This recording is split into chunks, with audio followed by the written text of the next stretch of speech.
Good evening, everybody.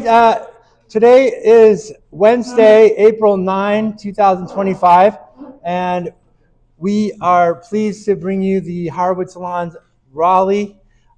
Basically, we started the group, initially it was called the Basquiat Society of Raleigh, and then AIR, our parent organization, they were impressed with our ability to put on events, and they decided that they were going to help to give administrative support to our group, along with a couple others, Nashville, Dallas, and I believe that city down there in South Carolina. Yeah, Charleston. Okay, so anyway, since 2021, we've hosted over 40 events, unbelievably, and we've had a lot of success for that. One thing I just wanted to let you know, we basically rely on donations still, because really AIR is only just giving the bare bones kind of administrative back support. We still have to pay for these events through donations. And I'm sorry to tell you, but we are at a juncture where we're going to have to either decide whether we're going to be able to fund the events individually or go much less frequently. Because this venue it's a very nice venue, but it does, I'm sure you can understand, it does cost money. All the donations are tax deductible, and you can find the QR codes on your table. So please be sure that you, if it's not your first time, that you're donating and consider about future and also how we can sustain the chapter. So Scott Lincicome is really a super great person to have at this particular time. It's really been a proud thing for me, is that we time the speakers almost perfectly with the events. We had a speaker from Duke talk about the crypto meltdown literally on the day that the crypto meltdown happened. And of course, Scott Lincicome is an expert on trade policy. And well, I can't think of a better person to talk about tariffs, which have been in the news too much. So basically, he's a visiting lecturer at Duke, but more than that, he is the title of the Cato Herbert Stiefel Center for Trade Policy Studies. He is the vice president of general economics there. Without further introduction, please, Scott.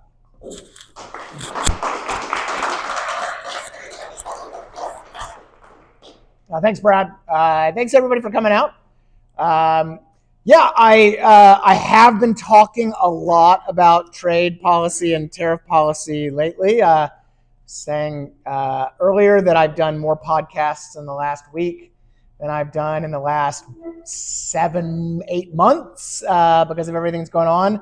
I think the goal is for me to do every podcast before the end of the week. It is a very busy time to be a trade nerd. Now, I should note before I begin that I'm actually not going to talk directly about trade in my main talk, but A, I'm always happy to be interrupted if you have questions, and B, we're going to take Q&A. We can talk as much about tariffs and stuff as much as you want. Instead, tonight my focus is going to be on labor market regulation and pro-worker policy, which does, quite frankly, have a big trade focus. Because if you listen to our politicians, whether it's Donald Trump or Joe Biden or anywhere in between, a lot of the trade stuff you're hearing about is justified as pro-worker policy.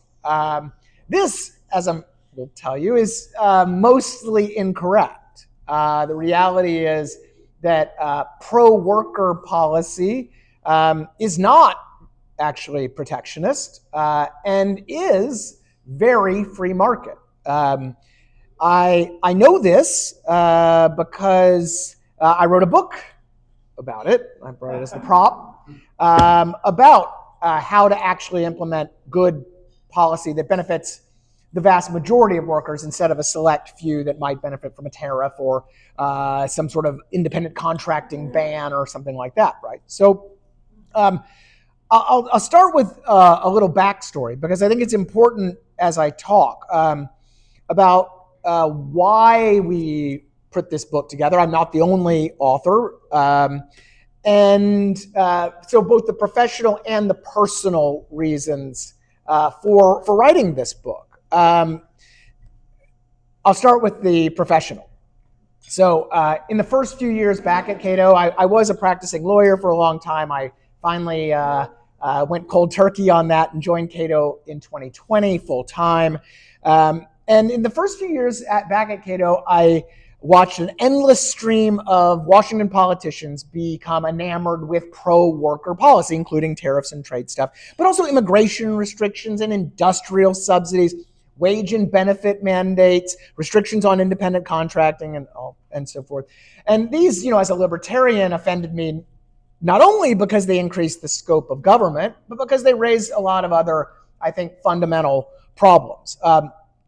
Most obviously, pro-worker policies out of Washington and, by the way, at state houses too, I should note, very important, overlook all of the laws and regulations that are already in place, whether it's on occupational licensing or housing, childcare, healthcare, welfare, many other issues that distort markets, harm most American workers, and breed broader economic sclerosis, lower economic growth, making us kind of poorer in the long term as well.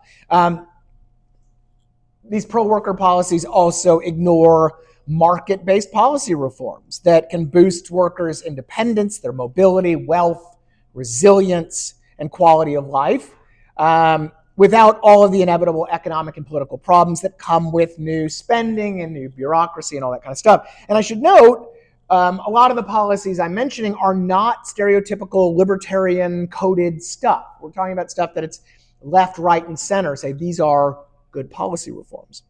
And then third, so much of this pro-worker nonsense targets a stereotypical American worker that bears little resemblance to the American workforce's complex and ever-changing reality, especially today and especially in the wake of the pandemic. So those are the professional reasons. Now for the personal.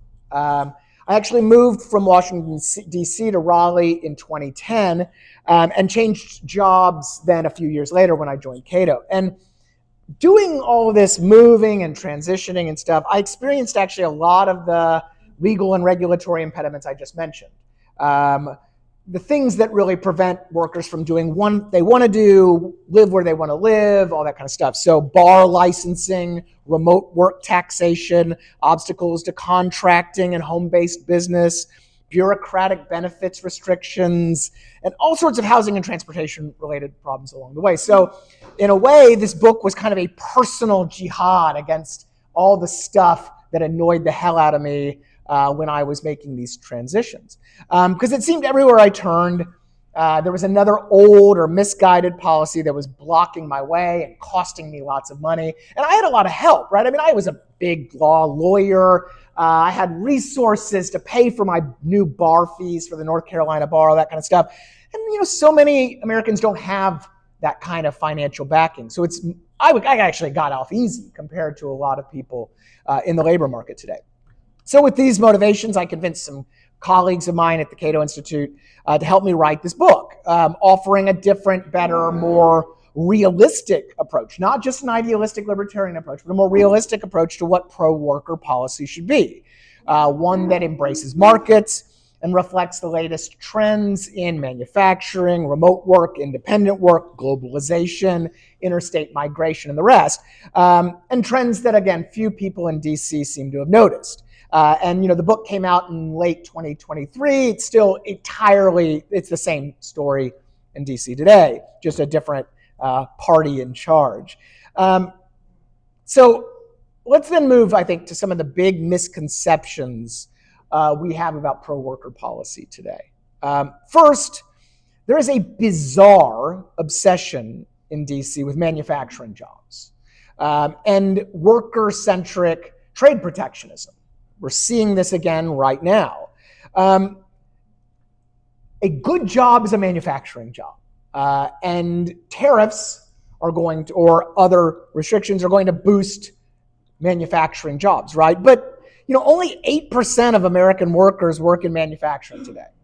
And for those who are worried, as some in the Trump administration are, about, say, male labor force participation, so young men in the labor force, it actually turns out there are 4 times as many male-dominated blue-collar jobs in services than there are in manufacturing. So even if you're worried about young men and work, services are actually where the action is, not in manufacturing. In fact, the manufacturing wage premium has basically disappeared. So it pays as well, even better in a lot of cases, to work in services than it does in manufacturing. In fact, some of the jobs that we're trying to reshore right now, that the Trump administration is trying to reshore, pay really poorly. Apparel manufacturing in South Carolina today starts at $11 an hour. You can go get a job at Costco today and make $30 an hour with benefits. You're also not going to maybe lose a finger in the process of a day's work. Walmart, $20, Amazon, $20. Even many fast food joints are paying more today than at a washing machine factory or a textile factory in the Carolinas. There are also hundreds of thousands of job openings in manufacturing, reflecting the fact that the problem with manufacturing jobs in the United States is not labor demand. We do not need more openings. We need more workers because a lot of Americans just don't want to work in manufacturing. There was a great article in Bloomberg about 5 years ago in Hickory, North Carolina. One of the centers of the China shock, furniture jobs were lost because of import competition from China. They went there, they talked to the owners of some of these furniture factories, and the guys said they cannot find workers. None of the young men want to work in manufacturing there. They all want to sit behind a desk and wear khaki pants and polo shirts and talk on the phone all day, right? So again, pro-worker policy ignores that reality. Manufacturing jobs aren't as even more secure than services jobs. Thanks to automation and consumer tastes and interstate and foreign competition, manufacturing jobs actually have shorter duration than services jobs. So you actually have more security in a services job than a manufacturing job.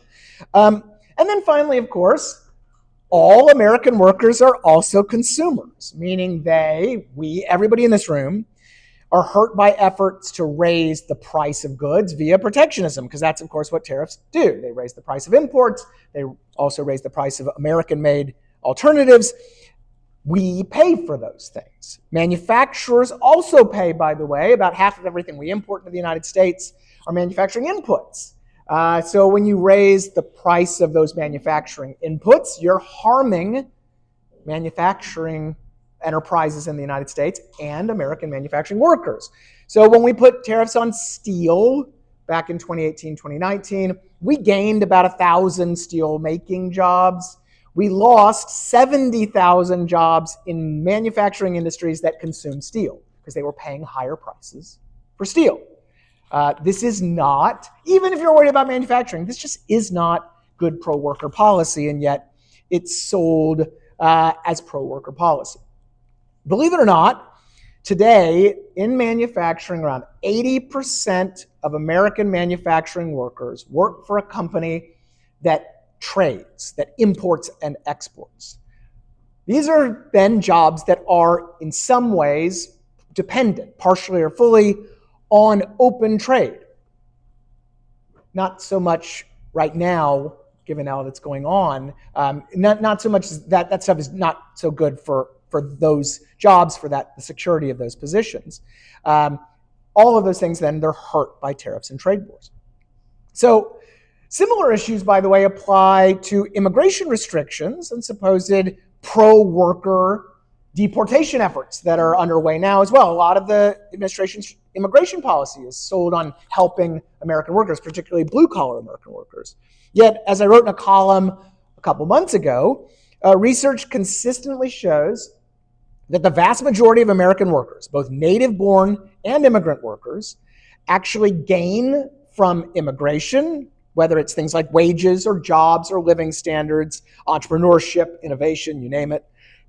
And in fact, past US government efforts to deport immigrants to help American workers actually ended up harming most American workers, because the work that immigrants were doing as farmhands or construction workers, maids, caregivers, and so on, wasn't easily replaced by natives. And when it was actually a step down for native workers. So they actually ended up having lower lifetime earnings than what they could have had without those deportations. Deportations also meant higher prices, less availability for goods and services and food, things like daycare as well. Working mothers were stopped working because childcare prices and the rest went up. So again, pro-worker policy ends up hurting a lot of workers. Relatedly, and probably more importantly than all the trade stuff, is there's an obsession in Washington these days with worker security and protection, not, and at the expense of, economic dynamism and occupational flexibility. So letting workers move from place to place, not protecting them from cradle to grave. This is not only bad, actually, for most workers, but ignores the clear preferences of tens of millions of workers in the process. So what do I mean by this? Well, we get a lot of tariffs, I mentioned, deportations, I mentioned, industrial policy and subsidies, but we also get independent contracting restrictions that are supposedly done to protect workers, occupational licensing rules that are, again, to protect workers and consumers. We get federal mandates regarding hiring and firing and benefits. We have tax subsidies for health care and other child care and the rest. We have tax subsidies for job training that are tied to your existing employer, not potential other job. We do all of this stuff, again, to kind of protect. The government's going to protect our workers, our workforce. But at the broad level, research shows time and time again that more dynamic and more flexible labor markets, so labor markets that have fewer of these regulations I just mentioned, like those in the United States, have actually been shown to have higher productivity, higher wages, higher worker satisfaction, far better than the protected labor markets like in Europe, for example. In fact, one of the reasons we in the United States bounced back so quickly from the pandemic and have since outperformed our developed country peers, mainly in Europe, but elsewhere, is that American workers and American labor markets were able to adjust so quickly, able to move into new roles or move to new places. This is owed in large part to a lack of worker protection. Europe has tons of worker protection laws. You can't fire workers for certain reasons. You have to keep certain workers on. Well, the seen of benefit of that is quite obvious. Okay, it's good for the workers in the short term. In the long term, though, it is very bad. And we saw it again during the pandemic. And even when we wrote this book and years after the pandemic was over, Europe was still struggling from underemployment, whereas we were back to full employment and beyond, actually. As you can remember, job shortages all over the place because the US labor market was able to adjust so quickly. Generally, also, studies show that government policies, some of the ones I mentioned, others that tie your health insurance and your benefits to your employer, or housing regulations or welfare rules that tie you to a certain state or city, well, these actually make it harder for workers to change jobs, move up the ladder. One of the ways you actually boost your wage growth is by moving to a different job. That's where you actually typically get your biggest wage gains. Right? When you stay with your own employer, you get a nice little raise, hopefully once a year. When you move, you get a bigger one. So when you tie workers to certain jobs because of their health care or whatever, you're actually harming those very workers over the longer term. Surveys also consistently show, by the way, that American workers, particularly younger ones, actually want more flexibility over job security. Millions of us, including me, like remote work. Millions of others, like my wife, like freelance work. Millions of others just want side hustles, right? They want to have a normal 9-to-5 job, then they want to go work Uber in the evening, or they want to be an artist by day and then, have some other gig work at night, work at Instacart or something else. The government is routinely attacking this type of flexibility, particularly during the Biden administration. Regulations on independent work, regulations on gig work. California almost utterly banned this type of activity through its labor market regulations, again, designed to protect workers from greedy businesses taking advantage of them and the rest. Even though, if you look at the data, the data are really stark and striking. Almost 73 million people today report engaging in some form of independent contracting last year. 73 million people were out there either full-time independent or working an independent side hustle. That's up 70% since the start of the pandemic. So a lot of this is kind of had been supercharged by the pandemic. More than 25% of workers right now, even after all the return to offices, are still working remotely. I thankfully am one of them. And there's been a sustained increase in new business formation, thanks again to this kind of flexibility and dynamism. People decided during the pandemic they maybe got laid off from their job working at a gym, and they decided to be a personal trainer, and they've stuck with it as an independent worker. This is all very good for them. It's good for the economy. The United States, in general, is a very dynamic place, and most American workers want it to stay that way. And yet, as we document in the book, there are tons of ways that our laws and policies at the federal and state level prevent that. So instead, we propose a different approach to all this, right?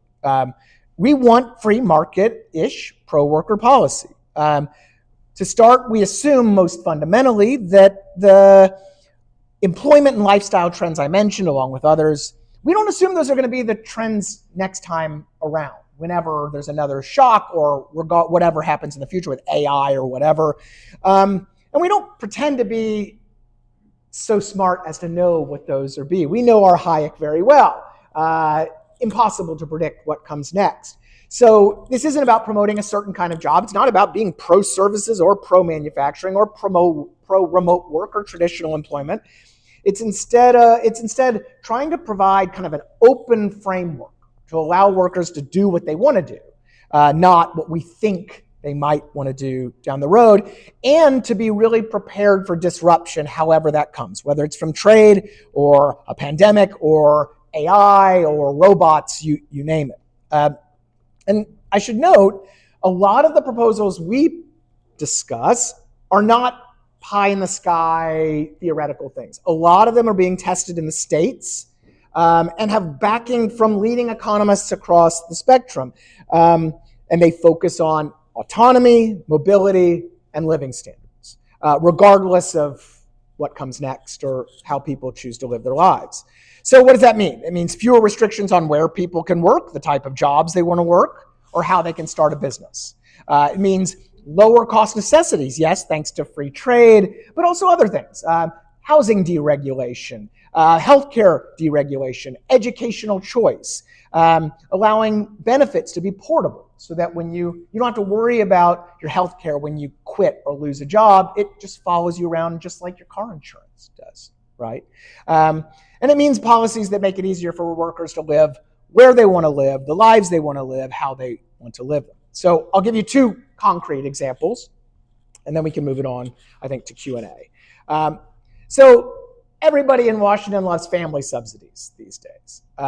Lawmakers in both parties are demanding ever-increasing child tax credits, child care subsidies, and the rest. Yet they totally ignore research showing that modest changes in existing, mainly state-level child care regulations would lower child care prices by thousands of dollars, more than the subsidies Washington's going to give out. We could simply lower those prices by doing things like changing staff-to-child ratios or eliminating occupational licensing. In Washington today, you need to have a master's degree to work at a child care facility. Makes no sense. And Childcare in DC, as some of my poor colleagues know, costs $30,000 a year, right? That's good. Yeah. What? Yeah, good luck. 28 to 30, yeah, brutal, right? DC is one of the most regulated childcare markets in the United States. But it's not just childcare regulations. You could eliminate tariffs on food, on clothing, on footwear, and other household essentials, things families need and consume more of, by the way. That would increase real incomes by hundreds, if not thousands of dollars more. Expanding immigration would mean cheaper childcare. Reforming zoning and permitting and other housing policies would eliminate state-level bans on home-based daycare. In a lot of states, you simply can't operate a daycare out of your house, which means if you're a worker, you lose the potential benefit of just walking down the street, paying a neighbor to take care of your child, somebody you know. Instead, you got to hop in the car, you got to go to some institutional daycare, and you're paying a lot more in the process. Reforms to tax codes can make benefits more portable, can encourage more savings, so that it's easier for families to handle unexpected life events and the rest. And then fixing licensing and education and welfare and labor and other policies would just boost workers' mobility and bargaining power and lifetime earnings too. So you could have free market family policy, no tax credits, childcare subsidies or mandates needed. And unfortunately, and like I said, there's a lot of this is going on in the States. There's a lot of experimentation with this, and it's just not happening. Even worse, the opposite is happening beyond the childcare regulations. We're in a tariff moment right now. Biden himself liked tariffs too, even though pro-worker tariffs on food, clothing, shelter, Canadian lumber, you name it, are going to actually harm the vast majority of American families by raising prices, harming jobs, and the rest. The second concrete example, it's a little different than something you might think about when you think of pro-worker policy, and that's criminal justice. It turns out that tens of millions of American adults have a criminal record of some kind. And economists have repeatedly found there's a strong connection between having a record and labor force participation and economic mobility. People with criminal records don't get jobs or don't go out actively looking for jobs, or they stay in the job they have because they don't want to have to take another job application and fill out that they have a record, right? Believe it or not, this is actually, we think, this is probably young men because young men are stupid and do lots of dumb stuff. Actually, it's worse. Yes, they are. I was. But it's actually worse for women. So women are highly stigmatized by having a criminal record. They just drop out of the labor force entirely because of that stigma.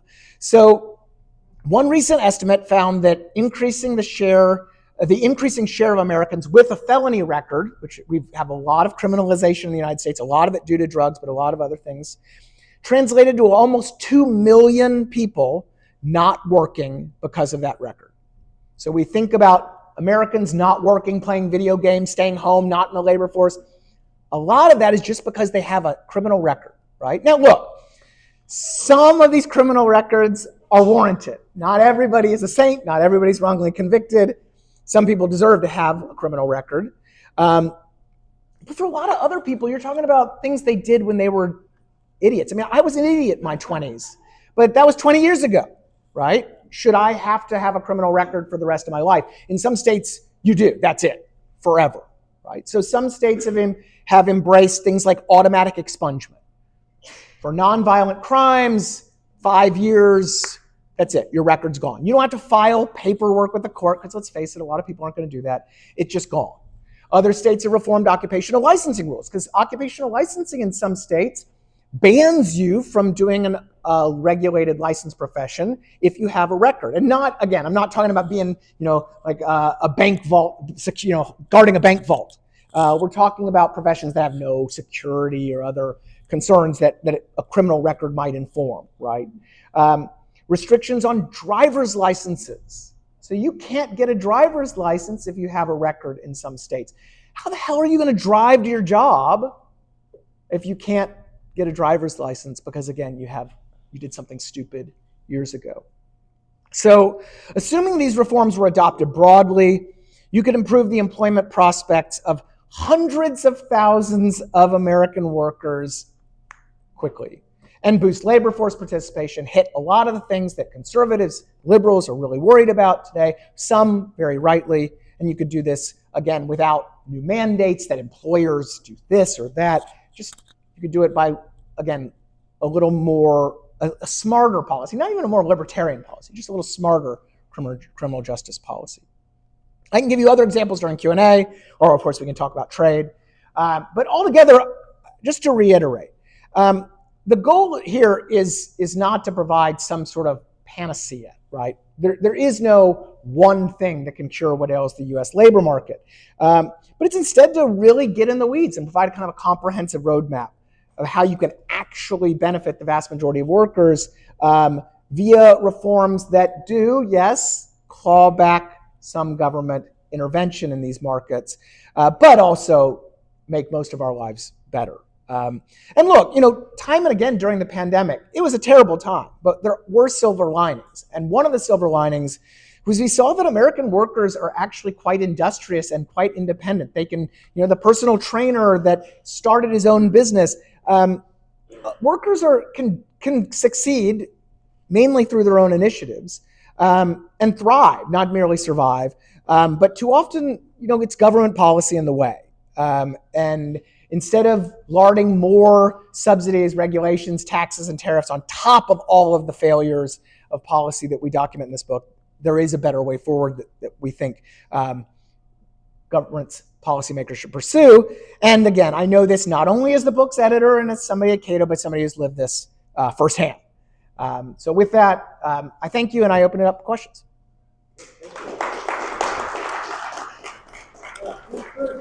Can you please hold up the book and say the title again? Empowering the New American Worker. Free PDF on Cato's website, or you can go on Amazon and buy a hard copy if you want. Yeah. Other than reforming criminal justice, what are some other free market ways to improve the labor participation rate? So licensing is a huge one. Can you repeat the question? Yeah, so the question was, beyond criminal justice, what are some other ways we can improve labor force participation? Right. So occupational licensing is a massive problem, particularly, by the way, here in North Carolina. North Carolina has done a lot of free market reforms over the years. We stink on licensing. We're like, Cato has a biannual or a ranking of licensing regulation. We're like 47th out of 50. It's bad. But that's an obvious area where there's about 30% of all professions today are licensed, up from about 5% in the 1960s. And this is a huge issue for labor force participation because individuals who might want to braid hair, be a florist, operate a child care, all of these other things that don't have any real consumer protection, health, or safety issues that might require licensing. These things are off limits without getting the government's permission, and it's really costly. So studies show repeatedly that occupational licensing is highly correlated with employment. So more licensing, fewer workers. So that's, I think, one. Education is another huge one. We have embraced, and it's changing now. This is one of kind of the silver linings, is this kind of this one-size-fits-all approach to education. Go to high school, go to college, get a job, the end, right? It doesn't work for a lot of people. And so there are educational reforms. School choice is a huge issue at the high school level. But higher education, there's a ton of things that we do. Subsidized student loans sound great, but not so great if you have people that maybe shouldn't be going to college and be highly leveraged to do it. And that's another area that I think is really ripe for reform. And also educational policies, and we talk about this in the book, that are less about picking one job and sticking with it and more about flexibility, teaching students how to think creatively and be flexible, not you're going to work the same job for 50 years, especially like on an assembly line. So that's another one. I can go through a bunch more, but I think the licensing one is the most obvious example of where they're really, and the good news there again is Democrats and Republicans have recognized this. You are seeing states do simple reforms. Like, look, I would prefer we got rid of about 90% of the licenses. But as a start, states that are, of course, more incremental than a guy like me are just simply saying, look, if you have a license in Virginia, you can work in North Carolina. If you have a license anywhere in the country, you can work in Arizona now. That's the type of stuff that just makes life easier. And by the way, it helps us as consumers too, right? We'll have more choice along the way. Okay, so you might have kind of answered already, but let's say this could be a federal level. I guess if you could do like one thing, what would that first step be in enabling more, I guess, labor flexibility and mobility?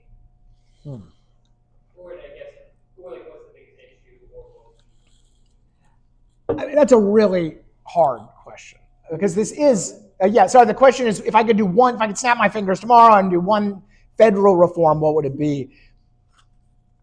Probably healthcare, but that's a hard question. Again, one of the things we really try to do in this book is be very pragmatic and accept the fact that this is not snap your fingers and fix it, right? I mean, there's 25 chapters in here on all sorts of issues, right? But healthcare is one that I think is a huge issue, not only because it's insanely expensive, but because it ties us to our employers and ties us to certain places in the process. And that's a huge issue. When people talk about losing their jobs, first thing they talk about often is, I'm going to lose my health benefits, right? Studies show that we have this thing called job lock and a thing called entrepreneur lock. Fancy way of saying you don't change jobs, you don't start businesses because you're terrified of losing your employer-provided health care. It makes no sense. It actually truly makes no sense once you know that the reason our healthcare is tied to our jobs is because of a tax policy move made a century ago that was totally unintended, right? That basically allows for subsidized healthcare through your employer. So that I think is a huge issue. And we don't talk about healthcare enough, I think, as a labor market issue, but it's a really big one. Excellent talk, Scott. Can you say something about labor unions? Because I know in the private sector they've declined as a share, maybe due to the decline in manufacturing jobs. It's partly. Which they might have caused. That's an editorial comment. And I know they ballooned in the public. Yeah. And one last thing, I noticed that Cato's Economic Freedom Index, I checked the labor subset. I think it's one of them. Yeah. From 2015 to now, so it's kind of a related question. One, what do you think of labor unions, the whole trend? Is that hurting or helping? And why did that index for labor freedom plummet at Cato? Yeah, so I'll give you the standard Cato line on this, is that I'm not anti-labor union, I'm anti-mandated labor union, right? And we talk about some of this in the book, in kind of the labor market regulation chapter. But in general, labor unions push policies that are good for the union, particularly union leadership, but are going to be bad for most workers. And it shows, and the research shows that in the more regulated state labor markets, you actually have lower labor force participation overall. And that makes sense, right? I mean, you're basically creating a guild. If you're in the guild, hey, good for you. If you're not, you have issues. But it goes beyond just mandated union membership, right? Unions are primarily pushing for minimum wage laws. Some great new data that just came out on Seattle's big minimum wage hike. Big shock. Employment has gone down substantially. I mean, what a shock, right? So, and so when you look at unions are also big drivers of protectionism. I mean, why was Biden a protectionist? It wasn't because of his base. Most Democrats today are educated elites, right? No, but labor unions are still, at least the unions themselves, are still very protectionist. So, I think overall, organized labor in the United States is a problem for most workers for all sorts of reasons. And the kicker, like you said, is that private sector workers have not shown a really intense desire to be in a union. The press is hilarious. Anytime a union wins a vote at a factory to unionize, it's like front page news. Amazon warehouse unionizes, front page news. When they lose, nobody talks about it, right? They've been losing more than they've been winning. And if you look at the surveys, everybody says they like unions generally. Then they ask, do you want to be in a union? They're like, hard pass, right? So where are unions thriving? The public sector and academia. The United Steelworkers Union is actually full of kids in college or like research assistants, and so it's not even steelworkers, right? This is like one of the jokes. There's a great writer at National Review, Dominic Pino, who writes about this all the time. Yeah, I mean, a lot of industrial union membership has nothing to do with industry anymore. Just, it's a power play for numbers. But in the public sector, very powerful, very close connection with government. And that's a very tough nut to crack for the obvious political incentive reasons, right? They get to vote for their own wage increases. And politicians want to give them, because there's a lot of teachers and other government workers. Well, you spoke a handful of times about immigration. Yeah. I didn't hear any comment about illegal immigration. Yeah. So my question is, how do you distinguish legal immigration or legal immigration from illegal immigration with respect to being pro? Yeah. So I am pro legal immigration. I just want it radically expanded. But as economists, when you think about immigration as economic terms, not in terms of legality or public opinion, there's not a huge difference in the I mentioned all this research on deportations. Deportations were mainly related to illegal immigrants. The economic effects were still bad for most American workers. The fact is that a lot of what drives immigrants to the United States illegally is the pull from the American economy and American labor markets, right? They're filling jobs that are unfilled, right? And certainly there are some wage pressures. You can certainly argue that on the margins, there is some labor competition there. But overall, again, when you're talking the overall US labor market, there's not a huge distinction between the two economically, right? I've written repeatedly, the biggest problem with American immigration policy today is American immigration law. My colleagues, and actually this is pretty cool, my colleagues at Cato made a video game where you can pick your background, your nationality, your education, and you can try to get yourself a green card. They took the entire US immigration law, made a cool decision tree out of it, and they made it into an interactive game. So you put in all your characteristics, they ask you all the questions, you can see if you get in. The punchline is nobody wins, almost nobody. You win about 2% of the time.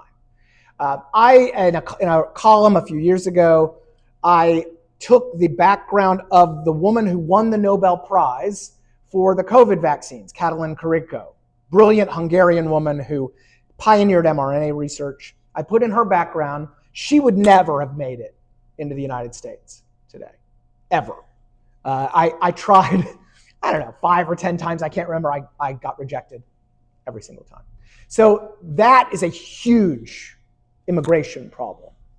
And a lot of our illegal immigration reflects the fact that we make it so hard for workers of all types, not just Nobel laureates, to move and work here. Follow up on all that. Yep. The deportations, and I haven't followed very closely what's been going on. My understanding was that most of it, or my assumption at this point is that most of it would have just been to those that have criminal records Yeah. and people we really want deported. Yeah. I understand what you're saying from an economic perspective. That would be talking about deportations that are many, many more than that. Yeah. Right? And people that are actually working and being productive. And yeah. So have we reached that point with this process or not? Past deportation efforts, including ones that are recent. I'm not talking just about the Chinese Exclusion Act in the 19th century, because the Obama administration and then the Trump administration implemented this thing called secure communities that was a deportation effort mainly related to illegal immigrants with a criminal record. So what did the research show? Showed it had two unintended consequences. One, immigration agents started deporting people with nonviolent records because they needed to keep their numbers up. And because, let's face it, criminals hide. People who are working, who are living their lives, maybe have a traffic ticket or whatever, they're not hiding. So it's easier to find them. And so we ended up deporting a lot of people who didn't have violent criminal histories and were working. But the other unintended consequence is it had a chilling effect on illegal immigrants who had no criminal record, just them participating in the formal labor market. So when you hear through the grapevine that there are 8 immigration agents deporting people, arresting people, you don't show up to that daycare job anymore. You maybe work under the table or not at all. So again, the research shows this. Now, what's happening this time around? It's still too early to definitively say, but there is already some evidence that people who are being deported are not just Venezuelan gangbangers. There's like some, people who are getting caught up in this. And I'm not talking about the really well-publicized stuff, just people who have a traffic offense or are suspected of something are getting caught up in it too. So we do have reason to be concerned that history is repeating. And again, not distant history, but recent history. Look, I have no problem, as a hardcore libertarian, I have no problem with deporting murderers and rapists and really bad dudes, right? The problem is that the incentives are such that there's a really strong incentive to deport others too, because you want to make a show of it, you want to have numbers, you want to prove that the policy is effective, and that's going to catch a lot of people who don't deserve it. Yeah. Are you saying, Scott, that regulation or overregulation is somewhat of a major factor in the reason that we have illegal immigration? In other words, if we were to eliminate some of the regulation and enable more workers in the United States to have jobs, even at the lower level, for example, minimum wage law, would that then take away some of the jobs that the illegals are trying to get? No, I mean, I think the bigger driver in that sense are the immigration restrictions. So we've had programs in the past called guest worker programs, right? So we had a really big guest worker program in the 1950s and 60s, a Bracero program with Mexico that allowed a lot of Mexicans to come to mainly California, work in fields, make a lot of money, and because it's seasonal work, what do? The season's over, they go home, right? So when the Bracero program was terminated, what happened? Illegal immigration spikes. Right. I mean, almost overnight. So when the Bracero program was implemented, illegal immigration collapsed. It was terminated, went right back up. So my colleagues have shown there's just a really strong connection between more legal immigration and less illegal immigration, because the U.S. has a very vibrant, dynamic economy, big labor market, and we're really, really rich, right? And so there are a lot of jobs out there, and they're jobs, quite frankly, that I certainly don't want to work, and that people who are dirt poor fleeing really bad circumstances do. There's a really clear complementarity there that I think U.S. immigration law should take advantage of, but it doesn't. It makes it really, really hard. Are you getting a good ear on Capitol Hill and the executive anymore? Depends on the issue. They do not call on tariffs and immigration, I'll tell you that. But on taxes, on regulatory reform, on energy reform, I will give the administration some credit here. They don't let my severe criticisms of some of their trade policies affect my colleagues' praise of their tax policy, for example, right? So we're pretty good about compartmentalizing. And Cato, one of the wonderful things about Cato is we're Cato. They know what we're going to say before we even say it in most cases, right? And so because we have that principled view, because we're not going to change our view based on who's in office, and they know that we're going to criticize what we don't like, we're going to praise what we do, they play ball accordingly, and that's good, right? But they're not calling me on tariff policy. And I have one question. I'm sorry, go ahead. I was just going to, you mentioned the word. What comments on today's news on tariffs? Yeah. Uncertainty, well, I do, but there's still a lot of problems. And I think, again, what's my word on tariffs? Uncertainty, right? So the president has, through a series of unilateral executive actions, imposed new taxes totaling hundreds of billions of dollars, mainly paid by Americans. And he's done it without Congress. He's done it without public business input. And he's done it not overnight, but metaphorically overnight. Before today's pause, the president had implemented 10 times the dollar amount of tariffs this time as he did his first time around, and he did it 10 times faster. So he did about $775 billion over 2+ years last time. He did $720 billion in 2.5 months. That is not just a problem because they're taxes. It's not just a problem because of global supply chains and stuff I could spend years talking about and bore you to death. It's just a problem because anything he can turn on, he can turn off. He turned off some tariffs today. Great. Well, the problem, markets rejoiced, but how do you invest on this news? Let's say I was just saying earlier, say you got $10 million for a factory you want to build to make widgets. Half your market's in the US, half the market is export market. You can invest tomorrow based on today's tariff news? No. And studies show from the first Trump term that higher levels of trade policy uncertainty depressed business investment by $20 to $40 billion. Trade policy uncertainty as of the end of March was already 3 times higher today than it was during Trump 1.0. So I'm not saying this is $100 billion in depressed investment, but it's more, right? And it is an ending. This pause today, it's just 90 days. There's still tons of tariffs in place. I mean, he left a 10% global tariff in place, steel and aluminum tariffs, automotive tariffs, the Mexico-Canada fentanyl tariffs. He's promising ones on semiconductors. He's investigating lumber. He's investigating copper.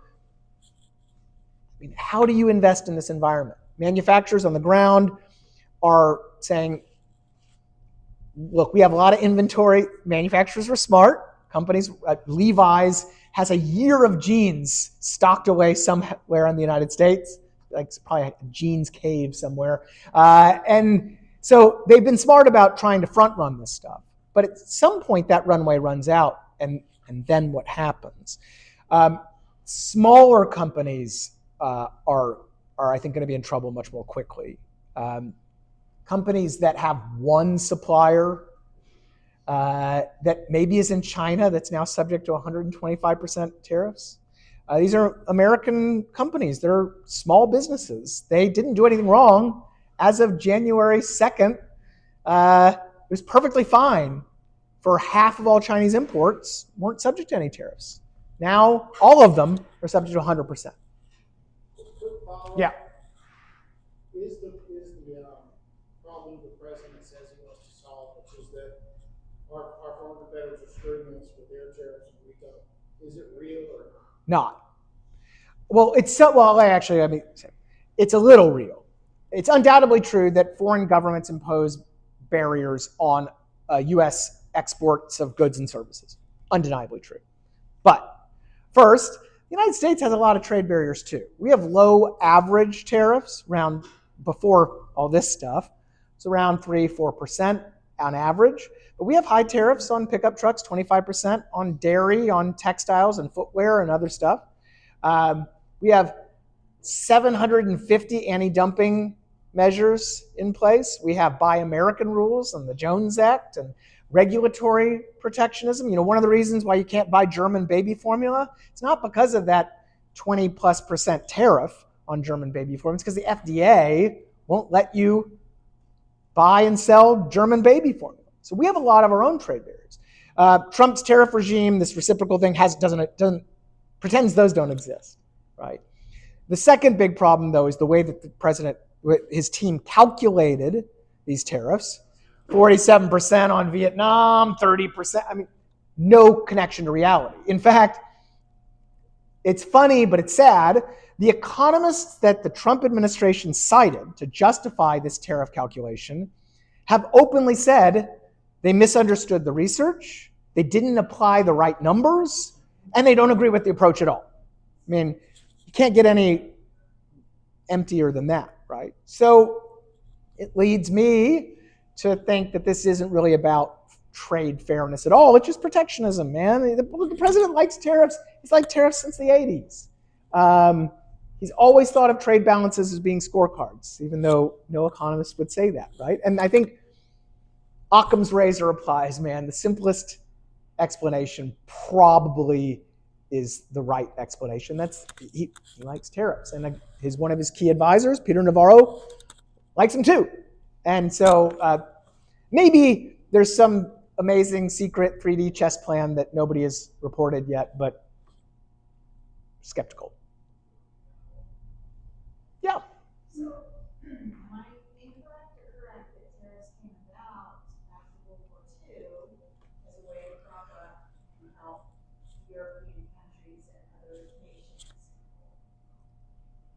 And what does that have to do today other than Yes. politicians met? So actually starting in 1947 with the General Agreement on Tariffs and Trade, which is now the World Trade Organization, nations around the world have started reducing their tariffs. So again, before all of this, the average tariff rate in Europe was very close to the average tariff rate in the United States. They were like 3%, we were like 2.5%.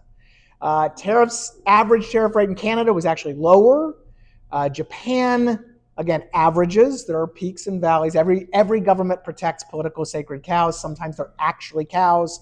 But in general, there's a great chart. Global tariff rates were slowly going down. Even China, which does a lot of bad stuff in trade and other things, reduced its tariffs in the 80s and 90s from like 35% to about 5, 6, 7%, whatever, before, again, all this craziness. So in general, governments have been reducing tariffs. Now, governments do still apply high tariffs in some places. Mainly, though, there are poor countries that can't collect revenue any other way. They don't have the administrative capacity. Collecting income taxes is hard. Having a VAT is hard. So what do? Well, you collect tariffs because there's goods come in the border. You collect the tariff pretty easy. Those are highly distortionary and corrupt. And so the minute governments are developed enough to get rid of them, for the most part, they get rid of them. And that definitely applies to the vast majority of the developed world. So Europe has relatively low tariffs. Europe has some other restrictions. They have some agricultural protectionism. They have some tariffs here and there. But again, average tariff rate in Europe today is about 3%. This is not a huge deal. You can pick and choose. One of the things the Trump administration likes to do is pick a tariff. Oh, they have this, they have that. The Canadians have this on dairy. Undoubtedly true, but you have to look at averages. Prior to all of this, the United States in the developed world was right in the middle. We were not a high tariff nation. We were not a low tariff nation. Again, some very poor developing countries had high tariffs. Bermuda has high tariffs. I mean, there's some exceptions, right? But in general, people have been getting rid of their tariffs. Second, we have a very good way of eliminating tariff and non-tariff barriers in other countries that do exist. And they're called free trade agreements. The United States has about a dozen of them, though they have been incredibly good at eliminating tariffs.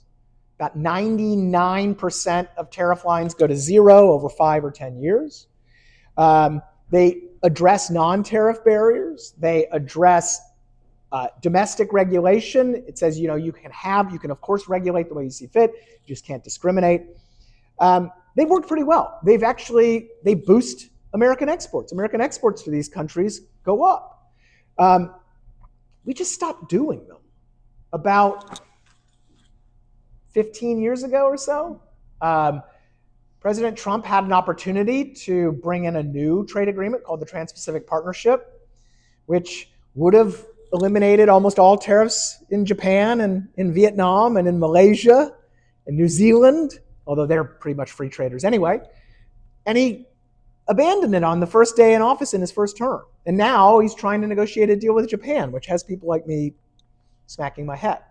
So yes, addressing non-tariff barriers is important, and addressing foreign trade barriers is important. But we have to ask, how should we do it? Is a kind of frontal assault approach better than what we were doing before? It seems unlikely. I mean, look, Trump tried a bunch of this first time around. There was very little new market access. It was mainly U.S. tariffs. Sorry, yeah. Sure. On the free trade agreement. Yep. If you want clean free trade agreements, you should have them 10 pages or less. The reason they go into hundreds of thousands of pages is that the complexity built in there, the carve-outs, essentially undermine the entire agreement. Yeah. And protect industries. And we talk about that. Intellectual property rules are too onerous. And there are carve-outs, but the meat of a trade agreement isn't really that long. What's long in a trade agreement are the tariff schedules. And there's no way to get around that, because the tariff schedule, it's basically lines with numbers, and they have the tariff rates. There's 13,000 of those lines. It's going to be very, very long, right? And they're phase-out schedules, because some countries don't want to go to zero immediately. They want to take a few years, give their businesses time to adjust. But, look, on net, I would prefer, of course, unilateral free trade tomorrow. I can't get that. It's politically unpalatable. Most politicians are mercantilists. They like doing what domestic producers want. They're not going to be libertarian free traders tomorrow, regardless of what I or Milton Friedman say.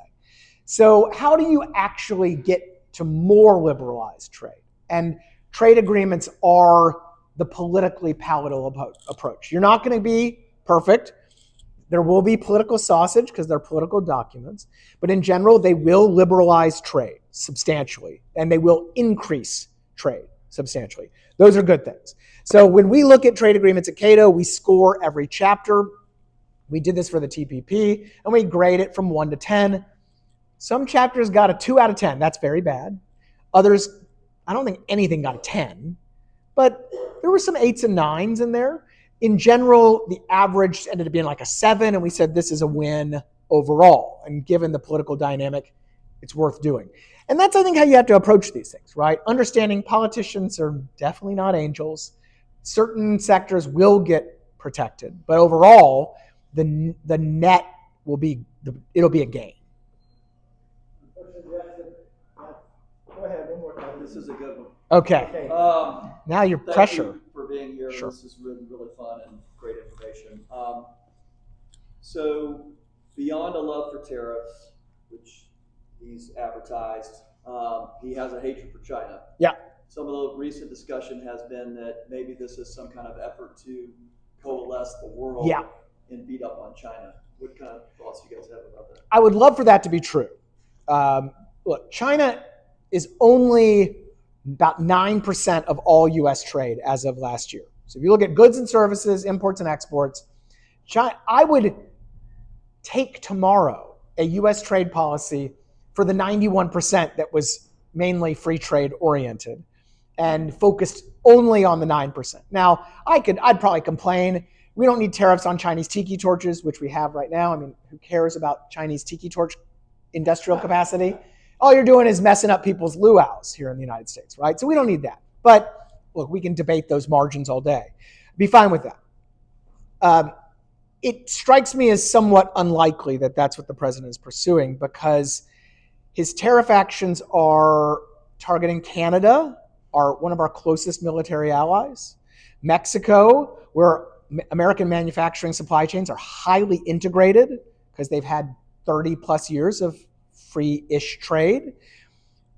Europe, NATO allies in Europe. China alternatives like Vietnam. If you really, really want to go after China, you put tariffs on Chinese imports and you start investigating Chinese content coming through other countries. You don't just thwack Canada, right? It just, that reeks of protectionism. It doesn't reek of strategy. Going back to the TPP, look, you could envision a scenario where you have a TPP, which was intended, by the way, to counterbalance China's economic gravity in the Asia-Pacific region. You could see a way where you were expanding that agreement to bring in new members, to isolate China, because it has a bunch of rules that the Chinese would never agree to on subsidies and state-owned enterprises. There's ways to do this. You'd be leaning into immigration. We want the best and brightest onshore here. We don't want them going to work at Chinese semiconductor factories. We want that. We're not doing that either, right? And so leave aside illegal immigration and low-skill immigration, but high-skill immigration, we should be doing that, right? Stapling green cards to PhDs at our universities, we're not doing that. So there's just a lot of practical reasons to be skeptical that that's the approach being pursued. And if it is the approach being pursued, well, I mean, it's just, we're not doing a great job of it. Thank you so much.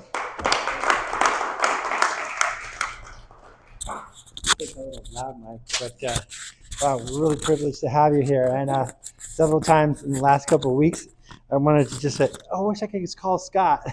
But instead, we're going to just have to read your book, I guess, and follow you at Cato Institute. Well, I don't know, but I thought that was really excellent. And I want to thank you very much for coming out. Again, please consider contributing and also spreading the word. We have a lot of really great speakers. And I don't know if there's anything else I wanted to say. I think it's because I still have a ton of questions to Scott. It's like I just want to grab him and he's the kind of guy you want to have over at your house for a drink, so I could just hang out and ask him a bunch of questions. But unless there's anything urgent, I guess we're done. Thank you very much.